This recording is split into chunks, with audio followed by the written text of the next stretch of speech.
it was encouraged. You know what I mean? So I like praise God that by putting myself on blast and saying some of the things I said in that song about my personal struggles, and like someone was blessed by that and encouraged by that, and like God, somebody was like, man, I felt convicted by something you said in that. The fact that God would use anything that comes out of my sinful mouth to like glorify Him or bless, one of His children, like that's powerful. And so, yeah, that's my answer. No, that's good, man. Yeah.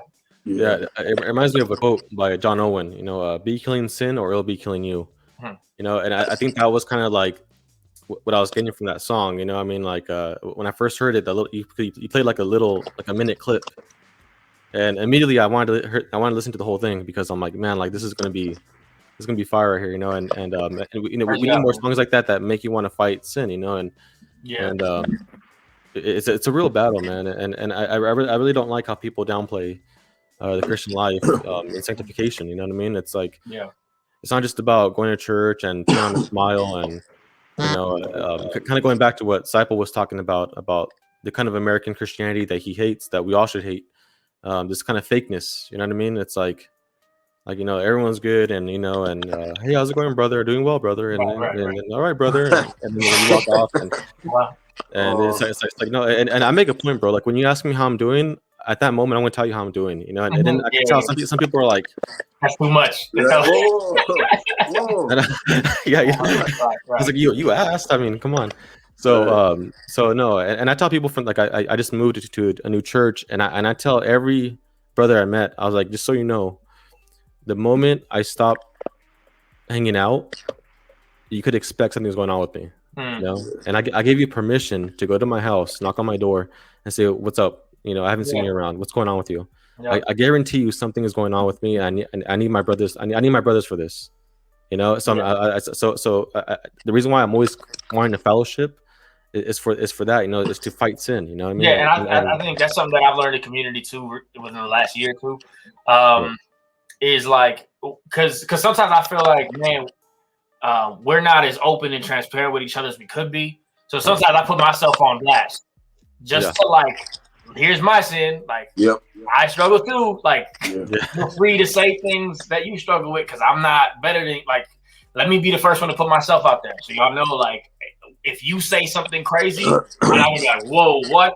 Like, I'm sinful too, man. So sometimes that fosters community. If you do that first, what happens is it opens the door up for them. Like what you just said is the same thing. Like I've done that first, because it lets them know that they can be vulnerable now, and then they go, yeah, me too. I've been, otherwise they might not say nothing. You know what I'm saying? But when you come out first, like what you just said, that's on point, because then we make ourselves relatable instead of wearing this Christianity, this American Christianity mask. If we come out like in a like, I'm not saying like to the whole church, yell it, but if we're with our brothers and we're like, yo, this is what's up with me, and then I've done it many times, like with just certain sins, like like lusting, like porn or something like that. People don't want to talk about porn, but guys watch it all the time. You know what I'm saying? So if I'm like, yo, I've been messing around, or if I said something, then some people will talk about it. Guys don't want to talk about it for some reason, or they just think it's okay. And I hang around all these secular dudes; they don't get it. They don't understand it. So I try to break it down; they still don't get it. It's just talking about all this nonsense. I'm like, I ain't trying to hear it, man. I'm married. I try to hear all that all the time. Exactly. But I cut you off. My bad. Go ahead. No, you good. I mean, I was done. That was okay. I like everything that you're saying, because it's so on point, and it's just so true. The same way that I feel, and the same way that it just sounds like biblical. And praise God, man. Yeah, we definitely got to link up after this, because I'm. We there. Yeah, I've been saying that for a while. Like, I don't really know what listens to me. I've been saying it for a long time. It's like, come on. You know what you were up to. Arturo knew what he was up to. So, hey, I'm shook. I don't talk to many people. You know what I'm saying? So when I hear someone like just dump out like what you just said, like when you were just on that rant, I'm just like, there's people that think like me, and are saying the same exact thing that I try to tell my wife and all this stuff.